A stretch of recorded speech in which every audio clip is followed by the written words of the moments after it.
son is dying. You are the only scientist who might know what this says. I'm just a teacher at Grover Cleveland Middle. You have a doctorate in molecular biology. I need you to come with us. This is Project Hail Mary. The sun is not the only star dying. Every star was infected by its neighbor, except one. Why? We don't know. Which is why we built a ship to go there and find out. It's 11.9 light years away. The astronauts die in space. It's what you Americans would call a long shot. Hail Mary. I get it. Who on earth is going to sign up for this? If we do nothing, everything on this planet will go extinct. You'll find a solution. You are my solution. I put the knot in astronaut. I've never done anything. I've never done a space. I can't even moonwalk.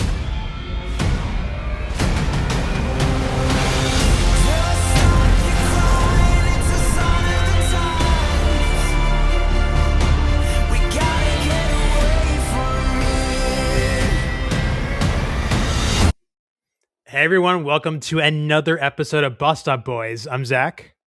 And I'm Zahran. All right, Zahran, let's hear your quick thoughts on Project Hail Mary. Woo, we're going into it. All right. Yes. I absolutely loved it. I went in with like very, very high expectations. You know how much I love the Spider-Verse movies. Lord and Miller. Ryan Gosling is one of my favorite actors at the moment. And then Sandra Hüller, I think you're the one who recommended this movie to me. Good call out. Anatomy of a Fall. Yes. Yeah. So I watched it in a plane very recently, and I'm like, wow, she's an incredible actress. And for half the movie, I was like, I know her from somewhere. Where do I know her from? And she absolutely nailed it. This entire movie, it nails heartfelt moments. It has great humor, amazing special effects. The cinematography is incredible. I believe it's Greg Fraser who did the cinematography for this, and he also has work in The Batman, Dune, and a few other very notable highlights in terms of movies. It's bringing back feelings of how I felt about Sinners last year, where I'm like, there's no way I just watched the best movie of the year so early. Absolutely love this movie. This has literally everything you can ask for. But yeah, Zach, I'll hand it off to you. What did you think of it? Yeah, man, I thought this was a movie where expectations matter a lot. We were just talking earlier. I thought this was going to be like First Man 2, like a super stoic Ryan Gosling has to like do crazy things to save the Earth and save the sun and save like the Milky Way. I didn't think we are going beyond the Milky Way. I didn't think we're getting like aliens and all this other sci-fi pieces. This was a really big surprise, but in a really good way. I thought he was going to have to like MacGyver's way by himself out of this mess, but he actually has, a friend help him out. And he's not a character who's super stoic. He's someone who like maybe lacks self-confidence and needs a friend to get him going. And we see some of that on Earth before he even gets like on the plane, these flashbacks. And then later on, we get this adorable alien. I love that jump scare when Rocky first appears and pokes at the glass door, so to speak. And I was like scared. I'm like, crap, like, what is this? What's going on? I didn't really know about the alien, and we had a good discussion on Threads about if this was a twist or not. So we'll talk more about that. But yeah, I love how they keep a lot of the sci-fi feel of this movie. There is a large portion where you have to like decode what Rocky's saying, and he has a methodology of doing it. And that's when you can see like the sci-fi piece of the movie really stand out. It's really working like the thinking part of your brain, which is awesome. This isn't a movie where you totally turn it off, but it's still super entertaining. And there's really, really cool visuals. Like we see the echolocation of how Rocky sees the world, which I thought was super neat. And I'm trying to think who he reminds me of. I think he's definitely like above R2-D2, but he's not cynical like the raccoon from Guardians of the Galaxy. Rocky is like his own thing. And it was cool they used puppeteers for Rocky. It wasn't like a total CGI or AI creation. And I think that really added a lot. Just like, Yoda from the original Star Wars puppet, so is Rocky, and I thought that was really cool. It is a long movie. There's like maybe multiple endings. Maybe that's like a small nitpick, but besides that, I think this is huge. Like for a March movie, this is a really incredible, almost summer blockbuster kind of feel. You don't usually get movies like this in March. Yeah, you're absolutely right. Though I think we're starting to see that very recently, where we're seeing, and I'm so happy for this because I remember there was an entire summer where I wanted to watch a movie in IMAX. By the way, if you haven't watched this movie yet, it's back in IMAX this weekend. Please go watch it Um, in IMAX because that was an incredible experience. The sound was incredible, the visuals, especially if you can watch it in 70 millimeter, please do so. But yeah, I I think what's happening now is that the summers have become so saturated in the past that movies hmm. weren't able to like really get a stranglehold. By the time you wanted to watch a movie, it was already gone out of premium like screens. Now that we're spreading this out, we're starting in March for all these blockbuster movies is very good. Project Hail Mary had time to like, breathe and build up an audience without the next big thing coming. Hoppers had the same thing. What else had the same? The drama's doing very well right now. There's so many hit after hit after hit right now. Why? Because like I think studios finally came to their senses and it's like, hey, let's not concentrate everything into the summer. I'm glad that you brought up the sound. Daniel Pemberton did this. He also Oh did the yeah. music for Across the Spider Verse, Into the Spider Verse. So I'm glad to see this trifecta. I was very worried with all the delays that came for Beyond the Spider Verse, but I think I can put it at ease knowing that you know what they were Lord and Miller were cooking up something truly incredible right before. So you know what, Ha- I'll let them be. I'll let them cook. And I think you hit the nail on the head. The game is all about premium screens now. I think it's really important that the best movies get into IMAX, get into maybe the 70 millimeter viewings if they recorded it that way. So you can't have like that many movies running IMAX at one time. So you have to space it out. I think there are some downsides to that. I think a movie we really liked, Bone Temple, just didn't really get an audience because it got slotted into January and it was cold outside, and I think people weren't really in the mindset to go watch a movie, perhaps. But um, yeah, I guess the flip side, you also get really cool movies in March, and Project Hail Mary. Like I thought, because of the March release date, maybe there was something wrong with it. Maybe they knew like it wasn't going to work, but no, like Matthew, like what's his name? Matthew Weir, the guy who wrote The Martian and Project Hail Mary. Peter Weir. You're definitely right with the last name. Okay, yeah, whatever this guy's name is, like Yeah, yeah. he knows what he's doing. And Andy I Weir. learned that Andy Weir. Andy Weir, yeah, Yeah, yeah, yeah, yeah. Matthew Weir is like the guy who made Mad Men or something. Yeah. Um, Yeah, and I heard for this movie, he actually sold off the rights to the screenplay before the book was even released. So they Wow. knew they had like a legit storyline right off the get go. And I think Ryan Gosling was actually a big part of making this movie a reality. Yeah, he was one of the producers for the film. Like, I think he's the one who, like, one of the biggest proponents of this. And I think Lord and Miller is such a great combo with Yeah. uh, Ryan Gosling. And I do want to bring up one thing. I don't Okay. want to steer too far away from the movie, but man, imagine if we got Lord and Miller's version of Han Solo. Yeah. So bring me up to speed. So they got fired from Han Solo. Why did that happen? Uh, details are very murky. Obviously, with Hollywood, they're not going to mention everything. Rumors are going to come from one side, one's going to come from another side. But Yeah. essentially, from what I heard, is that Lord and Miller are so fast and loose with things. They like their actors to be kind of not too scripted. Is the word. They like to do a lot of ad lib, but at the end of the day, what came out was just a by the books Star Wars movie. Honestly, I didn't hate it. I think we missed a lot of what could have happened.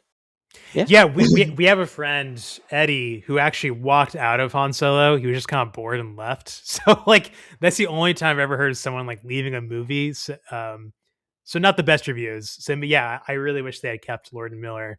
That probably Which would is have funny been because better. Eddie loves space movies. Like I Yes, remember we went yes. to watch Ad Astra and he loved it over all of us. I want to say the Brad Pitt movie.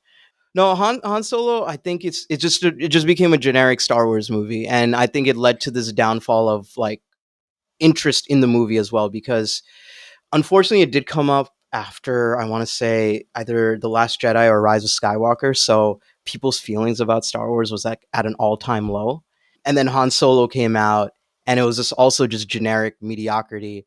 You saw it in the box office. It was like one of the most biggest disappointments in Star Wars history so far.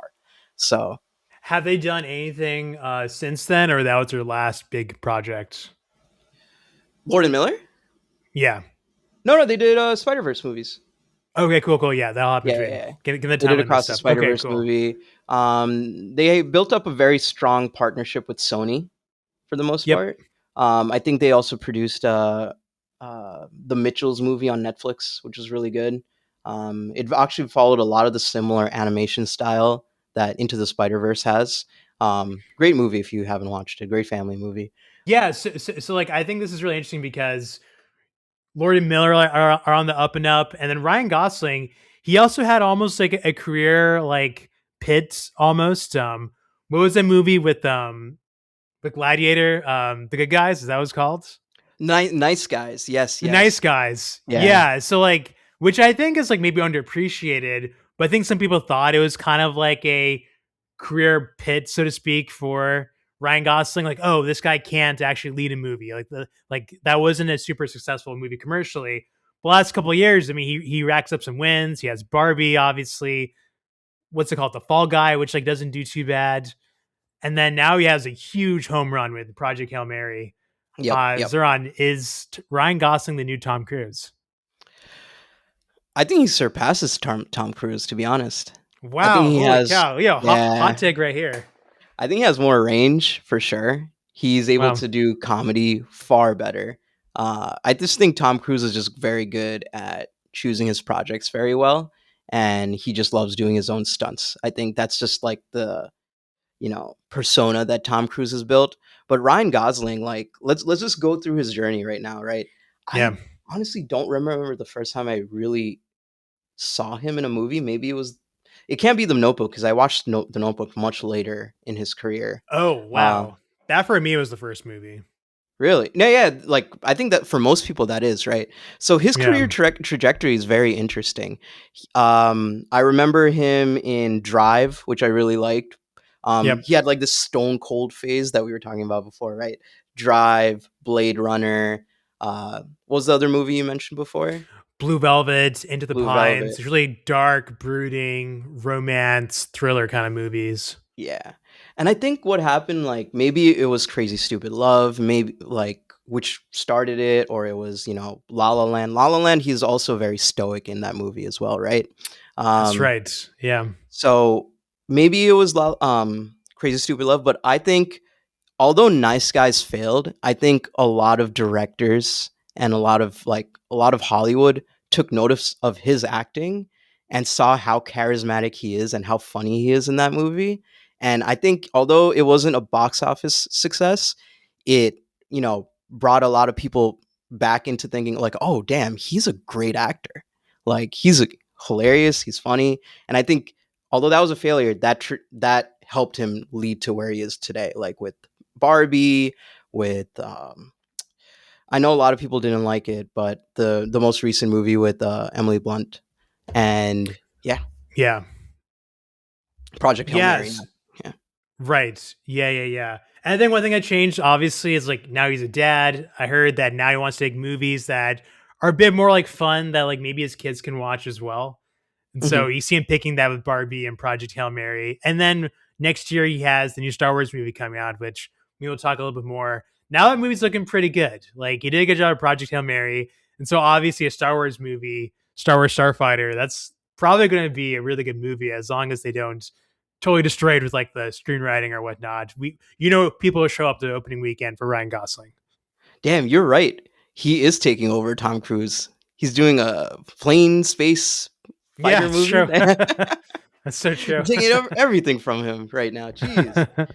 No, I mean Tom Cruise has been a great actor. I mean Tom Cruise won Yeah. an Oscar, but yeah, he does have range. But right now, I think Ryan Gosling definitely has a little more charisma going for him and a little more like momentum at the moment. And that was super necessary for this movie. A lot of this movie is just Ryan Gosling talking either to a puppet or talking to us. So if you didn't have that charisma, this would be a really long 3-hour movie. But instead, we get a lot of laugh out loud funny moments. We get a lot of touching flashbacks to when he's trying to figure out if he wants to actually man this trip back on Earth, with some help from Sandra Hüller and some other actors as well. But yeah, he does a really good job here. It's not just a stoic Tom Cruise performance. He's showing some range. Yep, yep. Yeah, I'm very shocked by how little there's any other characters in this. I think that was the biggest surprise I went in with this movie. Honestly, I kind of went in blind. I did know about the alien, but I know that's like some people consider that a spoiler, some people don't. But yeah, like I'm very, very surprised by how little there's other people in this. I love the police officer as well. That he was his like bodyguard at the moment, and like in the beginning, right? In the beginning, Yeah, there's I love that one. guy too. Yeah. So yeah, I have a question for you. Have you watched Ooh, Sunshine? what is Sunshine? Maybe I With have. Cillian Murphy? Oh, that's another movie where the space is dying and No, everything like that. no, no. What is I that was gonna movie ask about? you like if you can compare, if you know what it's about. Never Okay. mind. It's literally the same plot, by the way. The Earth is dying. Like Oh, that's how it starts. Like that's what it's called, Sunshine. So, oh. but it you definitely heard the music from this movie. I will say they use the Whoa. music from this movie everywhere. It's like Lord of the Rings.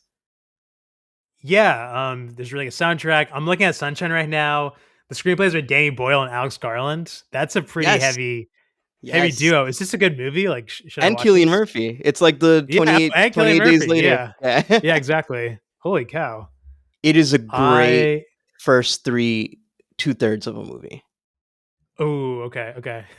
It's like a 10 out of 10 first two-thirds of a movie. I was gonna say like this is a crazy team, but then I just haven't heard anything about this film. So clearly, it wasn't like up to par with their best films. But Hmm. it's hard not to watch or cheer for a movie with that much talent. I'll have to check I it feel out. like they're not a good like. I love Alex. I think Alex Garland and Danny Boyle, like they are amazing filmmakers. However, do you feel like they're just not that appreciated by the mainstream? That's why they don't do that well. Like I'm never like my best like barometer is like either like my parents or my wife, and I'll be like, hey, new Christopher Nolan movie or new Denis Villeneuve movie. They figure it out, or like like Steven Spielberg or anything like that. But I don't think they'll be like, yo, new Alex Garland movies out. I don't think anyone's really gonna care outside of people who are like in the letterbox community or something. I think the thing is, Alex Garland is very dark. Like, I think he has a very dark outlook on humanity. And so that doesn't really appeal to like the casual viewer or just, if you watch any one of his movies for like once, like Ex Machina, I think he did that movie, or Warfare, like they're just really dark. Like, so like you don't leave with a good feeling. But then if you consider these movies together, there's actually some interesting stories there. He's doing some interesting things. All of a sudden you realize, oh, Civil War, like I'm curious. Even though I don't have quite as dark a worldview as Alex Garland, I want to know what he thinks now in this movie, now that I know what he's about. So I think you have to have that ramp up and like see some of his movies before you can actually become an Alex Garland fan. That's why people aren't quite as big into him. True, true. Like if you know what you're getting in, like you need to know what you're Yeah. getting into when you watch an Alex Garland film. That's true.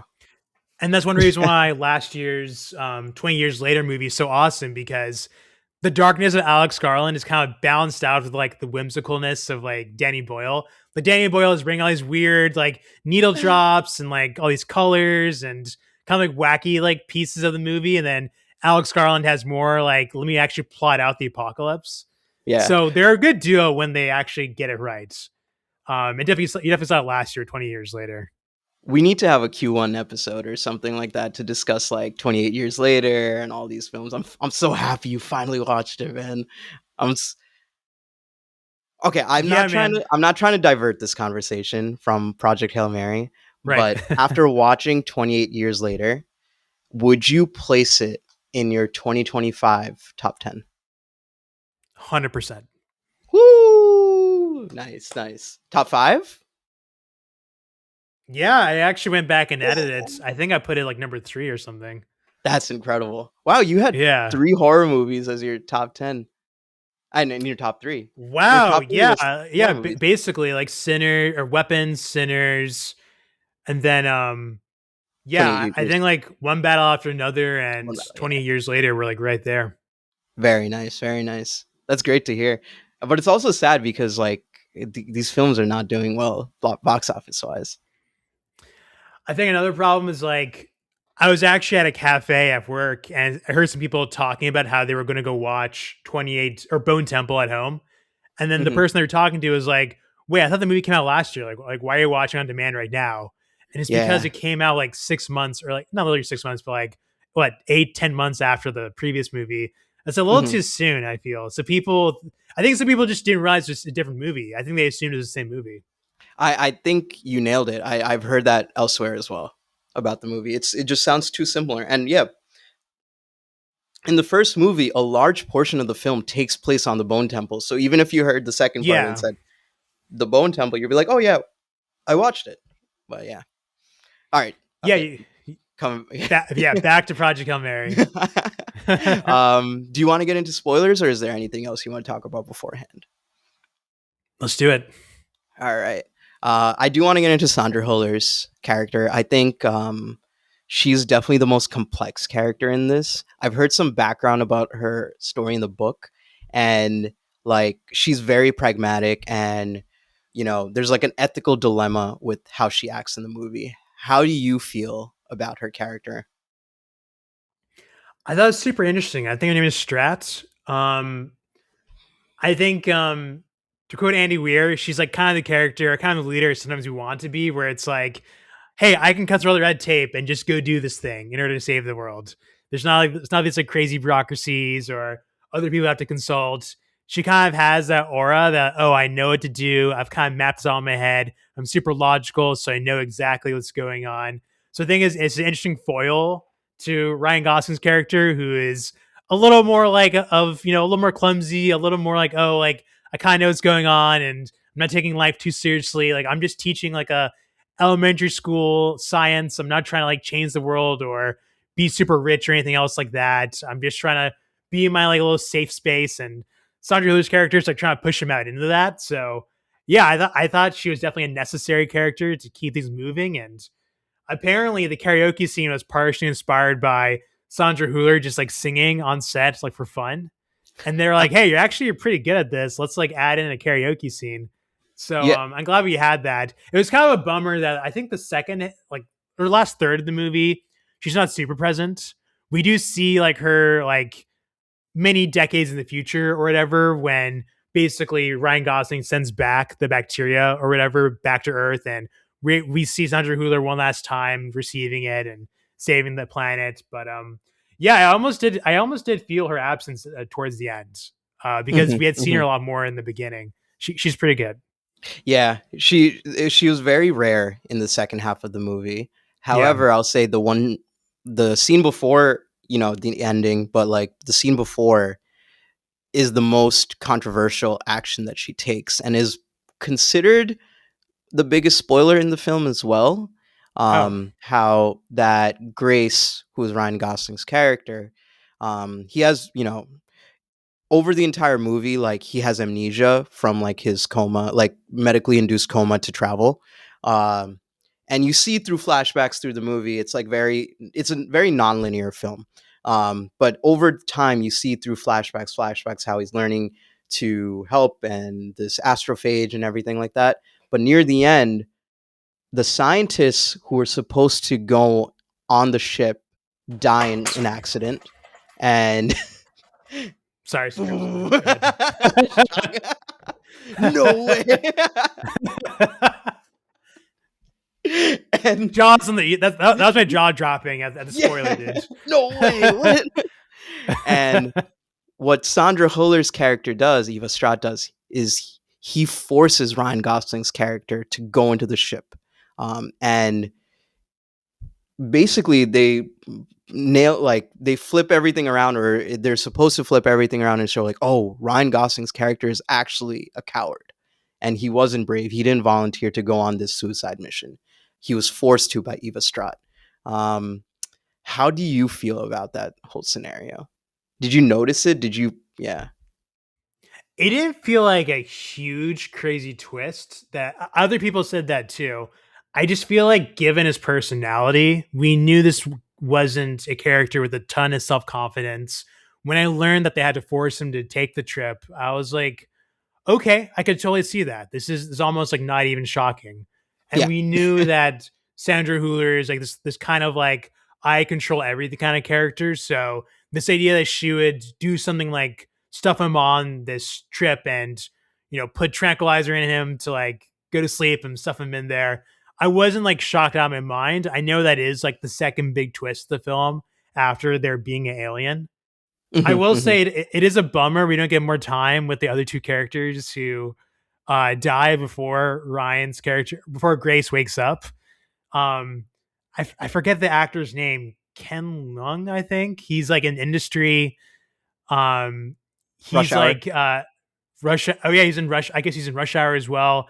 He's really good in industry. So like I'm bummed out that we didn't get more screen time for him. I didn't know the actress that well, or the other character who's in the spaceship. But yeah, basically we have funerals for those characters in the first third of the movie, and then we don't really see them too much besides a little bit in the flashback. So it would have been nice to get a little bit more of them. But yeah, I think overall, like, I wasn't shocked that he had to be drugged to take this trip. Yeah, that's exactly how I felt. That's why I wanted to mention it because I was like, they like through the movie they mentioned like it was some huge revelation, but I'm like, Yeah, that tracks. That tracks. Like, yeah, exactly. Second biggest spoiler is this alien, right? Rocky, that we like to call him. What's it called? There's been a little controversy about this. There's a big conversation on our threads about this as well. Hey, Did you? Yeah, that was a great bait, Zach. Great bait. good rate fate. Yep. Engagement. There you go. Yeah, But like, I think Ryan Gosling brought up something about this. Is that if you didn't tell, like, I'm butchering what he said, but he's basically like not showing the alien in the trailers is like showing E.T. the E.T. movie of a kid going through his parents' divorce yeah. with like nothing outside of it. I don't know if I totally agree with Ryan Gosling, honestly. Just because we've had so many, I guess we just had so many of the other kind of space film, like Ad Astra or First Man or Apollo 13 or whatnot. There's like it's Martian. such a like yeah, The Martian. There's such a common archetype of space film that I actually love the idea of like not giving us the twist that there's an alien in here, just to pull the rug on the audience in a good way. So I see what he's saying, but I do think the marketing was a little bit like on the border of like trying to cover up like that there was an alien. In the trailer, he clearly says there's an alien, but I think I just forgot that he said that, so it just didn't occur to me before I was watching that was going to happen. Okay. Yeah, but Rocky is a big part of the film. So if Ryan's point is like, I don't want to detract too much from a very unique and special story, I totally get that. You mentioned all these movies. Yeah. The fact that I can't confirm or deny in my head right now whether Project Hail Mary outgrossed all three of those movies combined shows me that they might have been on the right track with marketing. Wow, that's such a good point. That is such a good point. Like, I think that was a huge factor in it, and I think Rocky, especially seeing him in the trailer, might have enticed like a lot of kids to go watch this as well. And yeah, I'm not sure, like, but clearly it worked. It's a huge success. I think it's close to what, $750 million globally right now, something like that. But it's doing very well. Even with Mario coming out, I think it's still making way more than like $1 million per day. And they actually just brought it back to IMAX again. Very cool to see. Yeah, this movie has legs for sure. Love to see it. Love to see it. Zahran did choose Project Hail Mary during the movie draft. You can go back and watch the video. I'll be transparent and honest. Deepro and I were pretty skeptical. We were like, it's in March and it's just another space movie. Like, there's something sus about this. It can't be good. but actually it was amazing. Generic And name. his generic name. Yeah, we were Yeah. 100% wrong. I'm owning that. But dude, I gotta say, for this year's movie draft, we're dropping the 2 worst performing movies. Yeah. Yep. So it's okay. I drafted a bust because technically we're tied. Yeah. Technically, Yeah. You're we fine. just have only 2 movies, and the bottom 2 are going to get dropped. Yeah. The Bride is definitely going to get dropped for you. So yeah. I was looking back at the records just to go off on tangent. Apparently, The Bride was like, I think, the worst pick ever. Like in the past 2 years, it was even worse than any movie that was selected last year. So oh that no, was truly a bust. that sucks. Oh my god, Yeah, that is rough.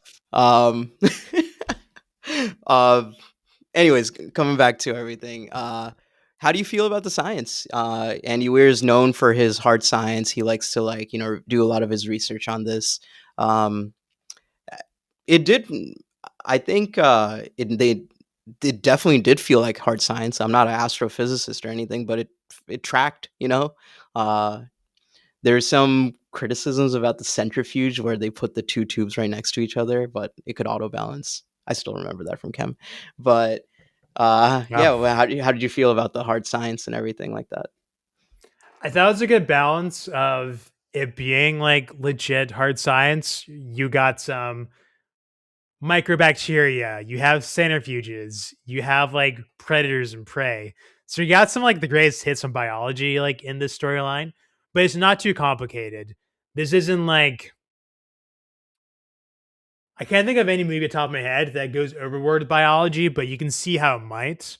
I think sometimes with biology, if you just stick to some of the core principles, that's what produces the best film. I think like the apex of this is Jurassic Park. It has like a lot of the key pieces of a good biological horror thriller. You have like prey and predators. Can they reproduce? Can they not reproduce? Like if they could reproduce, how could that happen? So you see all of that like unfolding in Jurassic Park, and I think that's like, I think the gold standard for this kind of movie. This is pretty close up there. With the bacteria, maybe you take some like nitpick to this idea of like aliens or things eating the sun. Maybe that's a little absurd. Maybe it's a little absurd that they go so far away from the sun out into like deep space. But there's also aliens, so like I can't get too mad. Like this is not meant to be a super duper serious film, like maybe The Martian is, where that's a little bit more like we're just playing with like Earth rules in this movie. So Yeah, I thought they did a like pretty good job. Yeah. Yeah. No, it feel like they try to ground it as much as possible. And then the astrophage was their like get out of jail free card on like being Yeah. like, oh yeah, it's so powerful that it'll help us, achieve close to light speed. Stuff like that. We went to go see the movie at Alamo Draft House and had an astrophage milkshake. It was a cookies and cream milkshake. Damn. You know what? I would love to do that, but I don't think the experience in 70 millimeters can be matched. It was truly incredible.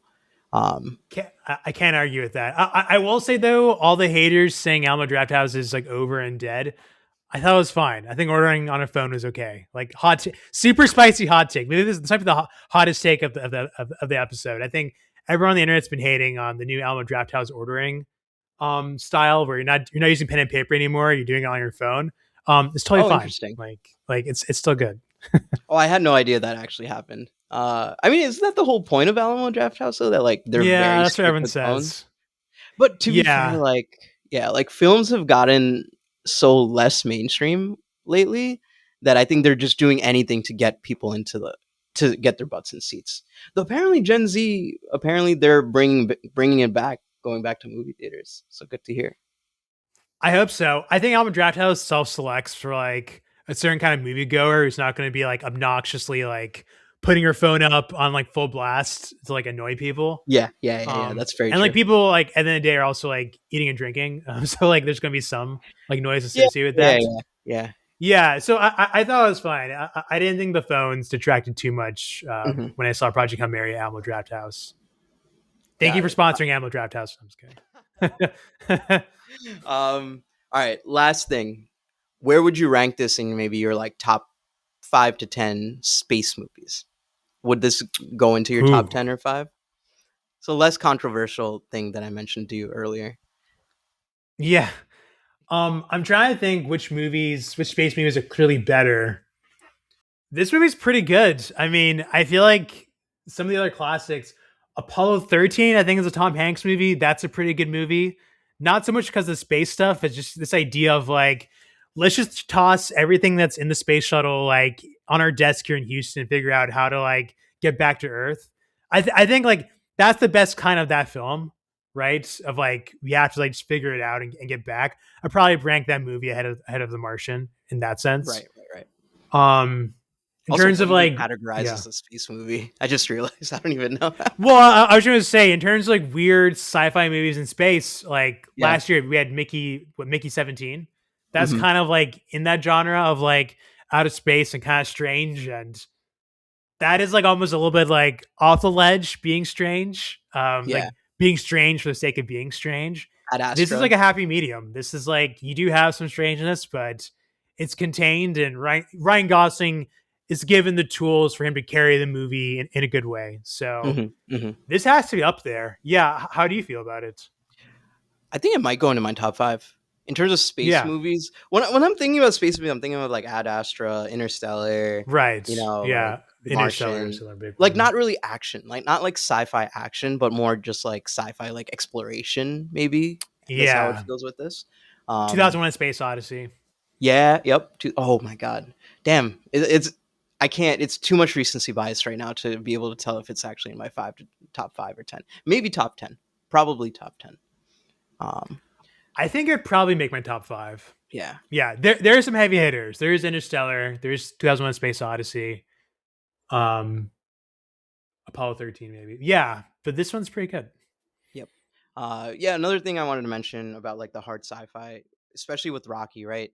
It really felt like he was like truly, or he or she was truly like an alien species, from the ship design to how it acts. This thing you mentioned about is like it's through echolocation, right? Where would you rank this in terms of Ryan Gosling's movies? Ooh. All right, so we have La La Land. We have. This one is actually harder for me than the space movies. I think number 1 for me has to be Blade Runner 2049. There's no. Wow, not Drive? Nah. Okay. Not that Drive is a bad movie, but it's more because Blade Runner 2049 is like one of my favorite movies of all time. Wow. Okay. Yeah. I put Drive number 1 for sure. Woo! Like in terms of like stoic Ryan Gosling, like Yeah. that just like takes the cake. That's like the trophy for me. Gotcha. Actually, you know what? The Nice Guys is when like he started becoming like more charismatic, because right after The Nice Guys was La La Land, right? Then was Yeah. Blade Runner. Then was then was Barbie. Then was The Fall Guy, and then it was Project Hail Mary. Oh, and First Man. Forgot about First Man. Okay. All right, ready? Yeah. All let's right, hear I'll give it. you your top 5. Number 1, Blade Runner 2049. Number 2, let me go down. Right. So number 5 would probably be Drive. Okay. Oh my god, this is so hard. Jesus. And then honorable mentions would probably be The Fall Guy. I love The Fall Guy. Number 4, The Nice Guys. Number 3, La La Land. Number 2, First Man. Number 1, Blade Runner 2049. Oh, but he was also in The Big Short. So hard. Wait. Time out. So you would put First Man ahead of Project Hail Mary. Did I? Jesus Christ. No. I'm not doing this right. All right, let me do it. Feel free to write it out. Number 1, Blade Runner 2049. Number Okay. 2, probably Project Hail Mary. Recency bias needs to get out of my system, right? Number 3, probably La La Land. Number 4, The Nice Guys. Number 5, Drive. But oh my god, I might bump the Drive out for The Big Short. Yeah. Wow. This is so. Maybe I need to rewatch Drive. I don't know. I haven't seen it in a while. I saw it a bunch of times. No, it's a great movie. I think he just has a great filmography. That's what it is. Yeah, looking for me. I don't think I've seen all of these movies or as many. You Number watched The one Big for me Short? is Drive. Was that? You watched The Big Short? Yeah, that's Okay. a really good one. Yeah, Oh yeah. he So yeah, he's number one Drive. he's not like carrying the movie in Hmm. that one. To me, that's more of a Kristen Bale movie and Steve Carell movie. But yeah, Hmm. he's doing that one too. I mean, for me, number one is Drive. Number two, Hmm. Project Hail Mary. Then it gets like kind of tough. Well, I guess like have to put Blade Runner in number three at the No, very true, least. true. Yeah, Denny, Yeah, for our boy Denny. He is the kind of Gray fun in Man, Barbie. obviously. No, I'm kidding. I was gonna say I did not watch that one. He is fun in Barbie. Barbie's a kind of fun movie. I mean, I don't know. I Mhm. might put that number four. I liked it. I Um, liked it. Yeah. yeah. Then probably The Big Short. I've seen most of the Nice Guys, but not all of it. So that maybe should be my number five. Hmm. He's good in Ides of March. That's a really old movie, an old George Clooney political thriller. That's Hmm. from 2011. I saw Oh that. wow. That's like not bad. Oh yeah, yeah, yeah. I watched that. I watched that. Yep, yep. And He then was in probably Horrible like six. Bosses. Really?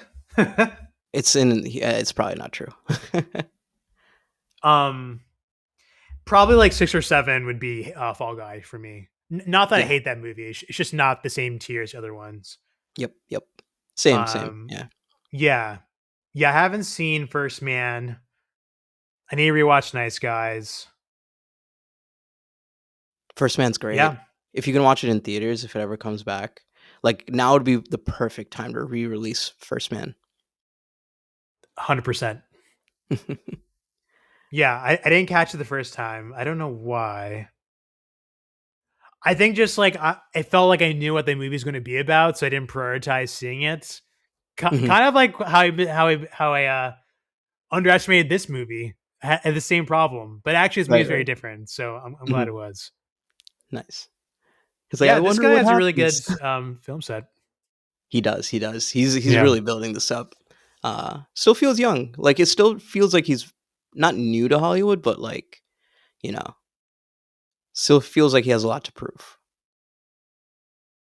Wow. Well, I think he proved any remaining haters this past weekend or this past month. I mean, Oh yeah, yeah. this. Maybe I didn't word that right. More like I feel like he has like he's entering like a new what's the word like prime. He's entering a new prime right now.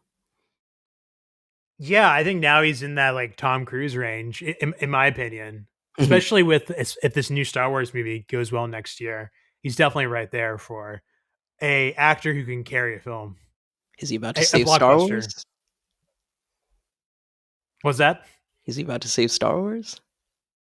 He might have to. Well, let's see if Grogu can do it first. True, true. Yeah, yeah, yeah. I'm That's like I'm a month very away. 50-50 Yeah. about it. I'm so 50-50 about it. I have no idea. I did not want to touch that movie with a 10-foot pole during the draft. It crossed my mind, but I haven't watched all the Mandalorian, so I was kind of like uneasy picking that. Are you a Mhm. big Mandalorian fan or? I liked it. The issue was that in what was it before after season 2 of The Mandalorian, which was I think like the peak of Mandalorian, like all time popularity, they brought in Luke Skywalker. It was very cool. But then all of a sudden, Book of Boba Fett came out. Was another show, and then the last 2 episodes of Book of Boba Fett were just like Mandalorian season 2.1. And I think a lot of people didn't watch that. And then when Mandalorian season 3 came out, everyone was like, wait, what's going on? Why is this happening this way? I think Book of Boba Fett really took the sails off of the Mandalorian hype. Gotcha. Yeah, I need to watch like a 20-minute YouTube video just summarizing both seasons or all three seasons of Mandalorian before I go see the movie. I have a Um, fan edit yeah. where they Oh. condensed season 1 and 2 into 2 different movies. I can send those to you. Oh, that'd be amazing. I love Yeah, that. it's very cool. I Especially if it watched ends up it being a a good couple days movie. ago. Yeah. Yeah, very good, very Nice. good. Sweet. All right. Fun fact, Super Mario Galaxy movie, less than half the budget of Project Hail Mary. Project Hail Mary was around 250 million. So that's like almost the F1 range. Animated movies are a little bit cheaper to produce. So that's why, point wise, in our draft, Super Mario Galaxy movie is sitting at basically 1,000 points, and Hmm. Project Hail Mary is at 1,400. Okay. So Okay. definitely a difference, but like it's not a colossal difference Yeah. Yeah. because Yeah. of the budget. The budget. Yeah, Yeah, that makes sense. yeah, Yeah. Also because Super Mario is going to make way more, so it makes Like yeah. I think the budget's going to be way. Yeah, Illumination, they know how to make their cheap movies. Like their movies cheap, I should say. Uh, but yeah, do you want to do final grades? Ooh, yeah. Let's do All it. right, this is easy for me. This is a 5 out of 5. Very cool. I gave it a 4.5 of 5 just Woo! because of the. It is a long movie. Maybe they could have made some parts a little tighter. I thought in particular, like where they learn how to speak each other's language, I thought was like a little bit slow, and maybe there's like one or two extra endings too many. But I would love to watch this movie again, and maybe I watch it again as 5 of 5. But as it stands, I'm getting 4.5 of 5. Let's do it Sunday. Let's do it Sunday. Yeah, exactly. I'm Let's so just do down. it Sunday. What are we talking about? Awesome. Well, Zach, I think this was a great episode for a great movie. Anything else you want to talk about? Very nice surprise for March. It's cool that we're kicking off the year really strong, and then we have, like you said earlier, a super stacked slate of movies too for the rest of the year. Like literally until like the last week of the year, there's gonna be awesome movies. So I'm excited about this. You are correct. So be sure to like and subscribe, guys, because there's a lot more coming. There you go. Sweet. All right, Zach. Until the next one. See you. Peace.